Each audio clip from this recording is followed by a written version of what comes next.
हिंदी में यूपीएससी की तैयारी से संबंधित प्रोग्राम्स को देखने के लिए सब्सक्राइब करें study IQ IAS Hindi. Hello दोस्तों, स्वागत है आप सबका स्टडी IQ IAS में। दोस्तों, आज हम लोग बात करेंगे कि हिंदी पढ़ने का सही तरीका क्या है, हिंदी साहित्य पढ़ने का सही तरीका क्या है और क्यों इतना शानदार वैकल्पिक विषय ये है। हम सभी एस्पेक्ट पे बात करेंगे, कुछ किताबों पे भी बात करेंगे और कुछ और बातें जो आपको यूपीएससी मुख्य परीक्षा में सफलता दिलाने के लिए बहुत जरूरी बातें हैं। हम इन सभी बातों पे डिस्कशन करेंगे, तो जुड़े रहिएगा इस वीडियो के लास्ट तक। बाकी ग्रुप्स में भी शेयर कर दीजिए, लाइक्स भी कीजिए, कमेंट में भी हमें बताइए कि वीडियो कैसा लगा आपको। नया बैच है हिंदी साहित्य का, इसके बारे में बताता चलूंगा आपको। ये मेरा टेलीग्राम चैनल है, इसकी डिटेल भी आपको दे दूंगा। आ जाते हैं कि तैयारी करने का सही तरीका क्या है। एक मिनट रुक जाना, ठीक है। तैयारी करने का सही तरीका क्या हो सकता है, इसको एक बार देख लेते हैं। मुख्य परीक्षा की तैयारी का सही तरीका क्या हो सकता है। देखिए, चरण एक क्या है कि पाठ्यक्रम में जो भी निर्धारित पुस्तकें हैं उनको पढ़िए, ताकि प्रश्न पत्र को हल करते समय सही संदर्भ लिख सकें। क्योंकि कई बार आपको नहीं पता कि ये टॉपिक किस संदर्भ के तहत आपके सिलेबस में है और आप इसको किसी और संदर्भ के तहत इसको लिख रहे हैं। तो इसको क्लियर करने के लिए आपको क्या होगा, निर्धारित पुस्तकें आपको पढ़नी है, जरूर पढ़नी है, ठीक है। क्यों? क्योंकि व्याख्या करते समय, क्योंकि अगर हम हिंदी साहित्य की बात करें, और इसी की मैं बात ही वैसे कर रहा हूं कि हिंदी साहित्य में आपको कहीं ना कहीं व्याख्या करते समय व्याख्या खंड में सही संदर्भ पहचानना जरूरी है कि किस संदर्भ में बात हो रही है। संदर्भ, प्रसंग, अर्थ, संदर्भ, प्रसंग, व्याख्या, विशेष, काव्यगत सौंदर्य में भावगत सौंदर्य, शिल्पगत सौंदर्य, प्रासंगिकता, ये सभी चीजों का उत्तर आपको देना है। इसी प्रकार आपको व्याख्या करनी है। मैं क्लास में यही कराता हूं, मैं कई बार सैंपल लेके आता हूं। करना क्या है आपको कि इनका इसी प्रकार, इसी क्रम में प्रयोग करना है, ठीक है। फिर क्या है, पद्य खंड में संदर्भ पहचानना आसान एवं व्याख्या करना थोड़ा कठिन होता है, जबकि गद्य खंड में संदर्भ पहचानना कठिन एवं व्याख्या करना आसान होता है। तो क्योंकि पद्य में संदर्भ लगभग सेम है, कुछ चीजों को थोड़ा बहुत कंफ्यूजिंग हो सकता है। गद्य में क्या होता है कि आपको ढूंढना टफ लग जाता है कि यार ये किस नॉवेल से है, कहां से कट करके एक पैराग्राफ दे दिया है, क्योंकि वो हमेशा इतना वेग दे देते हैं कई बार कि आप पहचान नहीं पाते। तो क्या करना है, अच्छे से किताबों को पढ़ना है, अच्छे से देख लेना है कि सिलेबस में जो किताबें हैं उनका क्या बेस है, किस चीज पे आधारित है। पढ़ लेंगे, बहुत अच्छा है, रिवाइज कर लेंगे, शानदार है, क्यों, तभी आप आइडिया समझ सकेंगे कि कहां से ये उठाया गया है, ठीक है। फिर क्या है, प्रश्न पत्र 1 के खंड ख, जो हिंदी साहित्य का इतिहास है, को ध्यानपूर्वक तैयार करें, जिससे यह प्रश्न पत्र 2 में भी उपयोगी होगा। क्यों? क्योंकि वहां पे आप पद्य साहित्य का इतिहास देखते हैं और गद्य साहित्य का इतिहास देखते हैं। पद्य साहित्य का इतिहास पढ़ते हुए आदिकाल, भक्तिकाल, रीतिकाल और आधुनिकाल को पढ़ते हैं। आदिकाल के कोई कवि नहीं, लेकिन भक्तिकाल में 4 प्रमुख कवि आपके सिलेबस में है। रीतिकाल में आपके बिहारी हैं, आधुनिकाल में बाकी कवि आपके सिलेबस में है। तो क्या करना है आपको कि यहाँ पे जब आप इतिहास पढ़ते जा रहे हैं तो साथ ही पद्य में उन कवियों को पढ़ते जाइए, उसी समय वो पूरा पाठ खत्म हो जाएगा। दूसरा क्या है कि गद्य में जब गद्य साहित्य का इतिहास पढ़ रहे हैं तो साथ में ही उन्हीं नॉवेल को, उन्हीं नाटक को, उन्हीं निबंधों को, उन्हीं कहानियों को पढ़ते जाइए।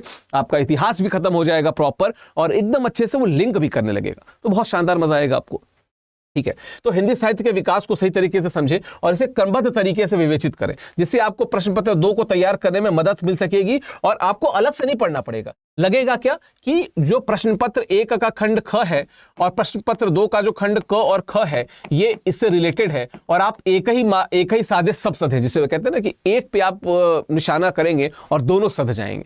तो ये बहुत बड़ा रोल है कि आप इस प्रकार से इसे पढ़ें। क्यों? क्योंकि प्रश्न पत्र 1 खंड क जो है वो बहुत छोटा सिलेबस है, बहुत अच्छा सिलेबस है, बहुत अच्छे से मैं इसे कवर कराता भी हूं। उसको अगर एक बार आपने अच्छे से पढ़ लिया और उसके 3 क्वेश्चन अटेम्प्ट कर लिए और 150 में से अगर 130 नंबर सुनिश्चित कर लिए, तो क्या है, अपने नाम के आगे आप क्या लिख लीजिए, इंडियन एडमिनिस्ट्रेटिव सर्विस, आप सेलेक्ट हो जाएंगे। क्यों? क्योंकि बाकी चीजें भी मैं गाइड करता जाऊंगा और मुझे ऐसा लगता है कि अगर आपने वहां पे 150 में 130 नंबर पा लिए, तो बाकी 350 में अगर आप 200 भी पाते हैं, ठीक है, 200 भी पाते हैं, तो आप 330 पे रहेंगे। और अगर आप ऑप्शनल में 330 पा रहे हैं और जीएस में आपने थोड़ा सा बस बेहतर कर दिया, क्योंकि हिंदी साहित्य ऐसे में भी मदद करेगा ना, आपको हिंदी क्वालिफाइंग में भी मदद करेगा, आपको एथिक्स में भी मदद करेगा। तो मैं मान के चल रहा हूं कि आप ये 850 का जो आंकड़ा है, मैं कई बार बोलता हूं, इस आंकड़े के बहुत करीब हो जाएंगे। और अगर आप इस 850 के आंकड़े के करीब है, तो आप अपने घर वाले में सबको फोन करके बता दीजिए कि मैं आईएएस हो चुका हूं। 850 नंबर ऐसा है कि यहां तक पहुंचते पहुंचते आप आईएएस लिस्ट में तो 100% रहेंगे। भगवान ने साथ दिया तो 80% चांस है कि आप आईएएस, प्रॉपर आईएएस बनेंगे, ठीक है। ये बात ध्यान रख लीजिए। फिर क्या है, उदाहरण देख लेते हैं। प्रश्न पत्र 2 खंड ख में हमें कहा, अगर हम कहानी पढ़ रहे हैं और इसके साथ ही प्रश्न पत्र 1 खंड क में हम कहानी के इतिहास को पढ़ सकते हैं, जो अभी थोड़ी देर पहले बताया। इस तरह ही हम जब भक्ति काल का इतिहास पढ़ रहे हैं तो भक्ति काल के जो चारों कवि आपके सिलेबस में है, कबीर, तुलसी, सूर और जायसी, उनको पढ़ते जाइए, चीजें क्लियर होती जाएंगी। ठीक है, इस प्रक्रिया को अपनाकर प्रश्न पत्र 1 और प्रश्न पत्र 2 दोनों को मिलाकर आप पढ़ सकते हैं। ये बहुत शानदार तरीका है जहां पे आप अपने तकनीक को अप्लाई कर सकते हैं आप पे। ठीक है, फिर क्या है, जैसे मोहन राकेश के ऐतिहासिक नाटकों का मंच सज्जा का विवेचन कीजिए, रंगमंच की दृष्टि से आषाढ़ का एक दिन की विवेचना कीजिए। अब देखिए, ये प्रश्न पत्र 1 का प्रश्न है, ये प्रश्न पत्र 2 का प्रश्न है, और ये दोनों एक ही ताल में, एक ही लय में, एक ही सुर में कवर हो जाएंगे, बशर्ते आप सुर सही से लगाएं। सुर कैसे सही से लगेंगे? अगर आप मेरे ऑप्शन से भी जुड़ते हैं, या आप चलो ठीक है, आप कहीं पे भी अगर हिंदी साहित्य पढ़ रहे हैं तो आपके सुर लगेंगे। सुर लगाने के लिए साधना करनी पड़ेगी, खरच का भी रियाज करना पड़ेगा, और जो हाई नोट्स हैं उनका भी रियाज करना पड़ेगा। ठीक है, तार सप्तक, मद्र सप्तक और जितने भी सप्तक हैं, हर सप्तक के 7 सुरों तक आपको पहुंचना पड़ेगा। ठीक है, तो आपके हाई नोट भी लगने चाहिए, लो नोट भी लगने चाहिए, और सिलेबस भी क्लियर होना चाहिए। स्ट्रेटजी मैं बता रहा हूं, क्लास में मैं कराता हूं, लेकिन फिर भी कोई कंफ्यूजन हो तो मैं टेलीग्राम चैनल और अपनी ईमेल आईडी दोनों देके जाऊंगा। आप मुझसे जुड़ सकते हैं, मुझसे मिल सकते हैं, मुझसे बात कर सकते हैं, और अगर बैच से जुड़ना है तो studyiq.com पे विजिट भी कर सकते हैं। ठीक है, अब जैसे आषाढ़ का एक दिन का 2 प्रश्न है, अलग अलग तरीके से आपको दिए हुए, कितना शानदार, कितना अच्छा है ना। ठीक है, विभिन्न लेखकों और कवियों के उक्तियों और काव्य पंक्तियों का अध्ययन, जैसे अगला चरण है, दोनों प्रश्न पत्रों विशेषकर द्वितीय प्रश्न पत्र में महत्वपूर्ण है। एक अच्छा उत्तर तभी माना जाएगा जब हम अपने उत्तर की पुष्टि करें, अर्थात उदाहरण देने से आपके तर्कों की पुष्टि क्या होगी, इसलिए उदाहरणों को अवश्य लिखिए। यह अवश्य ध्यान दें कि उदाहरण प्रासंगिक हो और सही हो। उदाहरण कैसे हो? प्रासंगिक हो और आपके सही हो। ठीक है, जैसे किलकत कान घुटुरवनी आवत सूर के वात्सल का उदाहरण है। समन्वय को उनका करे समस्त विजय विनी मानवता हो जाए, कामायनी के समरसता के दर्शन को प्रतिपादित करती है। तो क्या है कि आप उदाहरण, जैसे मैं हमेशा कहता हूं कि हर पद्य में हर कवि की आपको 5-5, 6-6, एटलीस्ट 6-6 लाइन तो याद होनी चाहिए उदाहरण देने के लिए। चलो मैं थोड़ा और अच्छा कर देता हूं, 8 लाइनें सबकी याद कर लो, विजयी हो जाओगे। बाकी विजय तो मैं दिला ही दूंगा, लेकिन खुद से भी अगर विजयी होना चाहते हो, अगर आप एकलव्य बन के आप इस वीडियो को देख रहे हो, तो आप 8-8, 9 लाइन याद कर लो यार। मैं स्ट्रेटजी लगातार लेते आता रहूंगा। हमको क्या करना है? हमको 350 नंबर या 330 नंबर के मार्क्स तक पहुंचना है, ताकि हम 850 तक पहुंच सके। और फिर वही बात कि राह पकड़ तो एक चला चल, आ जाएगा मधुशाला, मिल जाएगी, सफलता मिल जाएगी, पास नहीं तो दूर होंगी, मंजिलें जरूर होंगी। ठीक है, नेक्स्ट चरण क्या है? उत्तर लेखन में कोटेशन की महत्वपूर्ण भूमिका होती है। जो अभ्यर्थी हैं वो क्या करते हैं? कोटेशन को नोट करें। ठीक है, जैसे भारत भारती में बहुत सारे पंक्तियां ऐसी हैं कि आप निबंध में हजारों बार प्रयोग कर सकते हैं। आप उसको प्रश्न पत्र 1 में इस्तेमाल कर सकते हैं, प्रश्न पत्र 2 में इस्तेमाल कर सकते हैं, 3 में इस्तेमाल कर सकते हैं, 4 में। जीएस की बात कर रहा हूं, कितना शानदार हो जाएगा ना कि अगर आप इस प्रकार से कोटेशन को इस्तेमाल कर रहे हैं और अपने हिंदी के नॉलेज के दम पे आप अपने जीएस को नेल कर रहे हैं। ठीक है, वैसे इन्हें निरंतर दोहराते रहें। हम एक उदाहरण क्या समझ सकते हैं कि मैं उन लोगों में से हूं और ऐसे लोगों की संख्या दिन प्रतिदिन घटती जा रही है जो भाषा का सम्मान करते हैं और अच्छी भाषा को अपने आप में एक सिद्धि मानते हैं। अज्ञेय का यह कथन है जो अपनी भाषा की महत्ता को प्रतिपादित करता है। दीजिए इसका उदाहरण। इसका उदाहरण निबंध में लिखिए आप इसको। आप प्रश्न पत्र 1 में कल्चर, आर्ट एंड कल्चर में जब साहित्य आता है तो उसमें लिखिए आप। इथिक्स में भी आप उसको लिख सकते हैं, क्योंकि बहुत सारे वैल्यूज की बात करते हैं तो उसमें भाषा भी उन चीजों में है जो आपको बहुत एक वैल्यू प्रदान करती है। कहते हैं ना कि बात ही भाषा पाइए, बात ही हाथी पाँव, बात ही हाथी पाइए, बात ही हाथी पाँव। मतलब क्या कि बात से या भाषा से ही आप राजा भी बन सकते हैं और आपको सजा भी मिल सकती है, मृत्यु भी हो सकती है। एथिक्स इस बात का गवाह, नीति शास्त्र इस बात का गवाह रहता है कि जो आप बोलते हैं उसका ही असर लोगों पे पड़ता है, लेकिन आप कैसे बोलते हैं वो आप भाषा से सीख सकते हैं। ठीक है, उत्तर लेखन में कौन कौन सी बातें ध्यान में रखनी चाहिए देख लेते हैं। कथन की पुष्टि हो तो यथासंभव उदाहरण देना मत भूलें। उदाहरणों का जरूर प्रयोग करें, जितना ज्यादा करेंगे उतना बेहतर होगा। कंपैरेटिव करेंगे तो और बेहतर होगा, लेकिन कोशिश ये करिएगा कि वर्तनी की अशुद्धियां न हो। मैं वर्तनी पे बहुत बार बता चुका हूं, बहुत सारे वीडियो कर चुका हूं, तो कोशिश कीजिएगा कि वर्तनी की अशुद्धियां ना हो। महत्वपूर्ण बातों को अंडरलाइन कर सकते हैं। मैं हमेशा बोलता हूं कि प्रेजेंटेशन आपका मैटर करता है। हाशिए के अंदर लिखिए। ठीक है, महत्वपूर्ण पॉइंट्स को अंडरलाइन कीजिए। हो सके तो ब्लैक ब्लू का कॉम्बिनेशन इस्तेमाल कीजिए ताकि जो इंपॉर्टेंट पॉइंट्स हैं वो ब्लैक में अलग से दिखे भी। राइटिंग अच्छी रखिए। अगर थोड़ा बहुत चार्ट का प्रयोग करके समझा सकते हैं, जैसे कई बार हिंदी साहित्य प्रश्न पत्र खंड क जो है, प्रश्न पत्र 1 खंड क है उसमें, या प्रश्न पत्र 2 में भी आप कई बार जैसे कबीर के दर्शन को अगर समझाना चाहते हैं तो आप बता सकते हैं। सूर के वात्सल्य विरह वर्णन को समझाना चाहते हैं तो आप प्रयोग कर सकते हैं। आपके ऊपर कितने क्रिएटिवली इसको इस्तेमाल करते हैं। जबरदस्ती का ना लगे, लेकिन सटल लगे, सही लगे। ठीक है, प्रयास करें कि अपने उत्तर में कोटेशन लिखें। यह अवश्य ध्यान दें कि कोटेशन प्रासंगिक और सही हो, ठीक है। कबीर की बात करते हुए आप सूर की बात न कर दें, ठीक है। कबीर जब निर्गुण की बात करते हैं तो सगुण एग्जाम्पल न दें उसमें, क्योंकि वो निर्गुण की जो बात करते हैं वो गुणों से बहुत ऊपर है, बिना गुण वाला नहीं है, गुणों से बहुत ऊपर है। तो उसकी महत्ता समझें। आप समझें कि कहाँ पे अद्वैत इस्तेमाल करना है, कहाँ पे द्वैत को बात करनी है, कहाँ पे शुद्धाद्वैत की बात करनी है, कहाँ पे विशिष्टाद्वैत की बात करनी है। ये आपकी कॉल है। हिंदी साहित्य में हम इसको बार बार कवर कराते हैं, मैं लगातार वीडियोस के द्वारा भी आपको बताता रहता हूँ, but you should be very sure कि हमें कहाँ पे किस उदाहरण का किस प्रकार कोटेशन के रूप में प्रयोग करना है। क्या है, प्रश्न संख्या 1 और 5 अनिवार्य है तथा बाकी प्रश्नों में से अखंड में कम से कम एक प्रश्न चुन के 3 प्रश्नों का उत्तर देना चाहिए। प्रश्नों के उत्तर हिंदी देवनागरी लिपि में लिखे जाएंगे, ध्यान रखिएगा। तो एक अच्छी बात क्या है कि आप हिंदी में जब उत्तर लिख रहे हैं, ठीक है, तो संपूर्ण ब्रह्मांड में जो लोग यूपीएससी की परीक्षा दे रहे हैं और हिंदी ऑप्शन लिए हैं वो भी हिंदी में लिखेंगे, वो अंग्रेजी में नहीं लिख सकते। तो आपके दिमाग में एक डर तो गया कि अंग्रेजी वाला ज़्यादा पा जाएगा, आपको कम मिलेगा। सब हिंदी में लिख रहे हैं, आप तो हमेशा से हिंदी में लिखते आए हैं, आपके पास तो क्या है, आपके पास एक एज भी है, आप बेहतर कर सकते हैं और बेहतर परफॉर्म कर सकते हैं वहाँ पे, ठीक है। अच्छा, हिंदी साहित्य के लिए कुछ पुस्तकें हैं, इनको मैं बता दे रहा हूं, हालांकि मैंने कई बार इसको बताया है। एनसीईआरटी 11th क्लास की और 12th क्लास की मैं पीडीएफ आपको ग्रुप में पीडीएफ मेरे टेलीग्राम में अवेलेबल रहता है। आप वापस आएंगे, मुझसे जुड़ेंगे तो मैं वापस आपको अवेलेबल करा दूंगा, ठीक है। साहित्य शास्त्र का परिचय जो एनसीईआरटी क्लास की है, ठीक है। हिंदी साहित्य का संक्षिप्त इतिहास डॉक्टर विश्वनाथ त्रिपाठी की, आप इसको ले सकते हैं, ठीक है। हिंदी साहित्य का इतिहास डॉक्टर नागेंद्र आचार्य रामचंद्र शुक्ला वाला, इसको भी ले सकते हैं। आपके पास समय हो तो जरूर, वरना मैं बहुत ही ब्रॉड और बहुत डिटेल नोट्स अवेलेबल कराता हूं, इन सब की जरूरत नहीं पड़ेगी।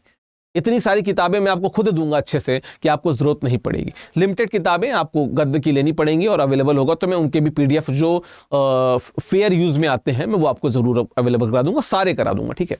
हिंदी भाषा के लिए हरदेव बहारी की किताब आप चाहें तो ले सकते हैं, ठीक है। और हिंदी भाषा ग्रामर की कुछ पीडीएफ किताबें मेरे पास भी हैं, वो भी मैं टेलीग्राम पे भी कोर्स में भी अवेलेबल करा देता हूँ। छायावाद डॉक्टर नामवर सिंह की शानदार किताब है, पर जब आप मेरे से पढ़ रहे हैं तो छायावाद के उस स्तर तक ले जाऊंगा जहां पे नामवर सिंह लिए गए हैं। तो इसका मतलब क्या कि नामवर सिंह जी ने जो लिखा है उसकी यात्रा मैं करा दूंगा अपने क्लासेस के थ्रू, ठीक है।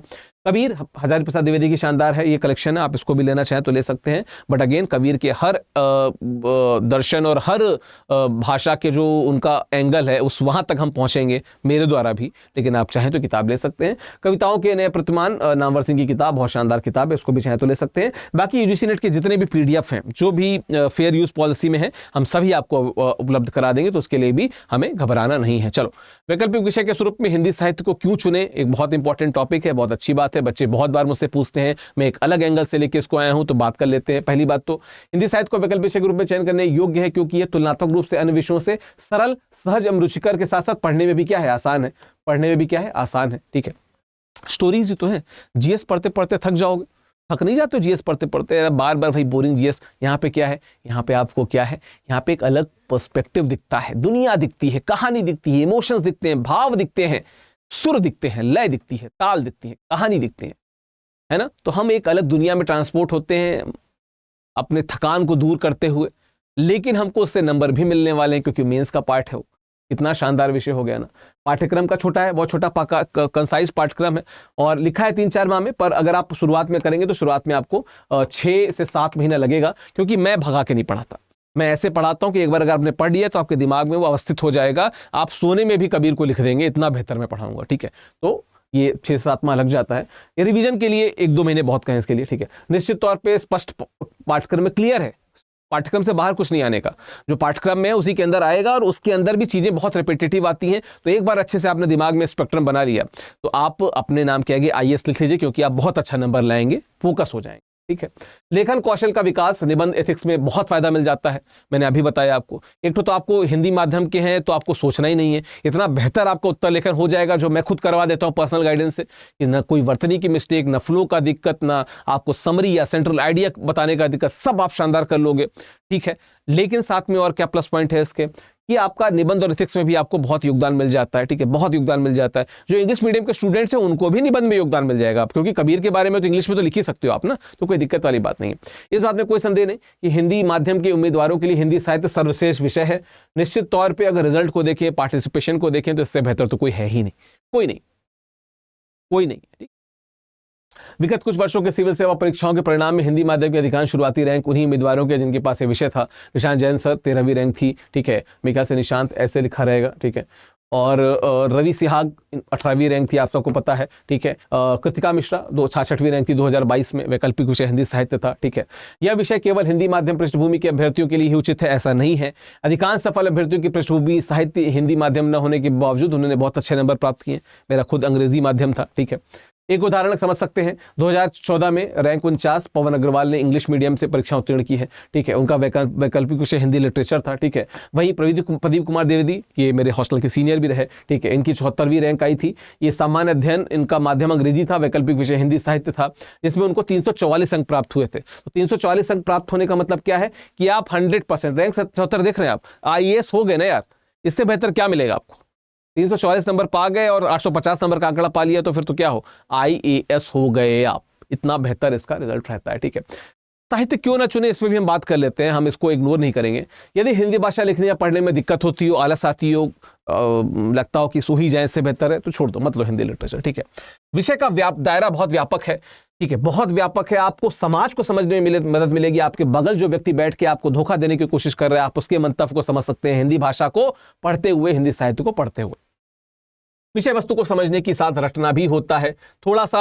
अगर आपको ऐसा लगता है कि थोड़ी बहुत चीज़ें बहुत लिमिटेड है, प्रश्न पत्र एक खंड का में थोड़ी सी चीज़ें हैं, तो अगर आपको बोरिंग लग रहा है तो छोड़ दो, समझना है तो फिर कवर कर लोगे, ठीक है। भाषा साहित्य बिल्कुल पसंद नहीं, आपको नॉवेल देख के उल्टी आ जाती हो, ठीक है, खाना खाते हो तो अपच जैसी समस्याएं रहती हो, तो आप हिंदी साहित्य छोड़ दो। हालांकि ये किसी के साथ नहीं होता, इसीलिए मैं मजाक कर रहा हूँ, अदरवाइज मैं इनसेंसिटिव चीज़ों की बात ना करता। तो ये है। और सामान्य अध्ययन जैसे विषयों में कोई मदद नहीं मिलती है, थोड़ा सा ये बात है। लेकिन मैंने बताया कि पूरा एथिक्स तो नहीं, सॉरी, 30% एथिक्स और पूरा निबंध, मैं एथिक्स और निबंध में मतलब मैं निबंध की जगह पे मैं एथिक्स बोल गया था, तो पूरा निबंध आपका कवर हो जाएगा, आपका 30% एथिक्स कवर हो जाएगा, आपका प्रश्न पत्र एक खंड का यानी GS में साहित्य का जो पोर्शन है वो कवर हो जाएगा, आर्ट एंड कल्चर वाला। तो कितनी सारी चीज़ें आपकी कवर हो रही है ना, तो क्यों ना ले लीजिए हिंदी साहित्य। रिजल्ट चाहिए कि नहीं चाहिए, ठीक है, या सिर्फ हमको मेंस लिखना है, हमको मेंस लेके क्वालिफाई भी करना है ना, इंटरव्यू में अच्छे इंटरव्यू दे के हमको IAS के रूप में सिलेक्शन भी लेना है ना।